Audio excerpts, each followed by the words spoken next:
Hello guys, আসসালামু আলাইকুম। আপনারা সবাই ভালো আছেন? আল্লাহর রহমতে আমিও ভালো আছি। তো আজকে ব্লগ বানানোর জন্য দুই বন্ধু বের হয়ে গেছি পাইল স্কুলে। আমরা বলছিলাম বোতল নেবেন নাকি?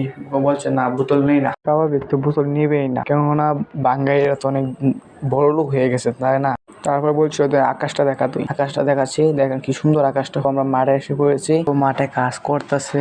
তো আমাদেরকেও বলছিল মাঠে কাজ কর, তো আমি বলছিলাম আমি কাজ করব না, আমি ভিডিও করতে পাইলট স্কুলে যাব, আইসা কাজ করবো না। তো বলছে যা তুই ভিডিও করে আসগা। তারপর কাজ করে যাস মাঠে। দেখেন আমরা মাঠটা কত পানি দেখেন। তো আমরা মাঠটার মধ্যে আমরা জালটা ঠিক করতেছি, অনেক জন এসে পড়েছে খেলতে, কিন্তু সবার কাছে পাইলট স্কুলে খেলতে বুট দিয়ে। আমরাও খেলতে পারি, কিন্তু আমরা বুট দিয়ে খেললে অনেক বড় বড় মানুষ এসে পড়ে, তো আমরা খেলতে পারি না।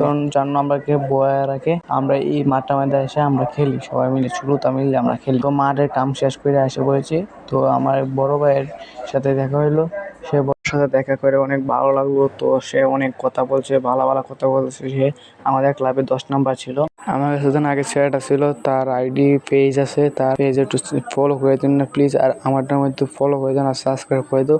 স্ক্রিনে দেওয়া এই আইডির মধ্যে আমার বন্ধুর আইডিটা ফলো করে দিও প্লিজ। আর আইডির মধ্যে সাবস্ক্রাইব করে দিও আর ফলো করে দিও প্লিজ। এটা হলো আমার আইডি, স্ক্রিনে দেওয়া এই ছবিটি আমার আইডি ফলো করে দাও।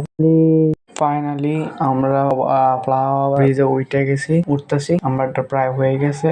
উঠতে উঠতে আমার নিচের বন্ধুটার, তার নাম হাদা, সে বলছে উঠিস না, তুই মোবাইলটা করে যাবো। তো বলছে না, কিছু হবে না। দেখেন মোহনগঞ্জ শহরটা কি কষ্ট দেখা যায়। তো আমার ছোট ভাই এখানে ছিল, ভাই তুমি এখানে কি করতেছো? আমি বললাম এখানে একটা ভিডিও করতে। দেখেন কি সুন্দর বাজারটা দেখা যায়, এবং স্টেশনে দেখেন দেখেন কি সুন্দর বাজারটা দেখা যায়, এবং স্টেশনে দেখেন কত কি সুন্দর দেখা যায়, আর স্টেশনে দেখেন কত ছোট দেখা যায়, এবং বাজারটা দেখতে কি সুন্দর দেখা যায়, এবং আর খালি চোখে দেখলে আরো সুন্দর দেখা যায়। তো একটা গান দিয়ে এটা উপভোগ করবো। চলুন শুরু করা যাক গানটা। সরি, গান না, মিউজিক।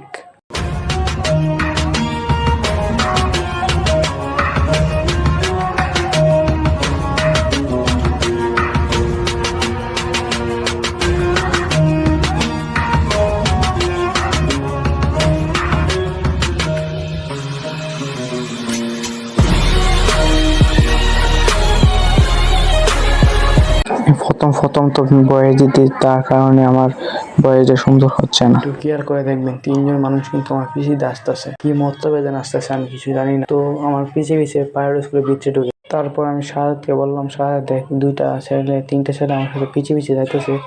ভালো বললো সমস্যা নেই, আমি তো আছি। স্টেশনে একটা বড় ভাইয়ের সাথে দেখা হলো, সে বললো একটা দিন একটু স্কিল দেখাই, ভিডিও করো। আমি ভিডিও করতে দেখেন স্কিল দিয়েছে, বলটা হ্যাঁ খাদের মাঝে তৈছে, আমার গেঞ্জি গুলো রিক্স নিয়েছে, কিন্তু পারছে না। তারপর বেটে তো খেলা শেষ হয়ে, যে স্কিল শেষ হয়েছে, তারপর বললো যে খেলা হবে না, সে কেউ আসছে না, তার জন্য যাবো এখন। তো আমরা এখন চলে যাব। সে বলতে উঠিকে যাই, আমরা বেরিয়ে যাই উঠিকে। তো সে বলতেছে বিল্লাল, যে বলতেছে যে যাত্রী পরিত যে ছেলেটা, সে বলতেছে বিল্লাল, তার নাম বিল্লাল, সে বলতেছে উঠবো না, উঠলে দুপুরে যাই মানে। তে বললো বিল্লাল বলতেছে যে স্টেশনে দেখা, স্টেশনে দেখা দেখেন স্টেশনটা তৈরি করতেছে, আর ফ্লাইওভারটা শুরু করতেছে। আমার নতুন আইডি বলছি, ফেসবুক পেজ খুলছি নতুন, 40টা ফলোয়ার আমার বন্ধু বান্ধবের, আর সবাই পেজটা ফলো করে দেবেন প্লিজ। আর সাবস্ক্রাইব করে দাও, আমার পেজের লিঙ্ক আছে, সাবস্ক্রাইব করে দিও আমার ইউটিউব চ্যানেলটাকে। আর বিদায় নিচ্ছি, এই যে ভিডিও খুদা হাফেজ।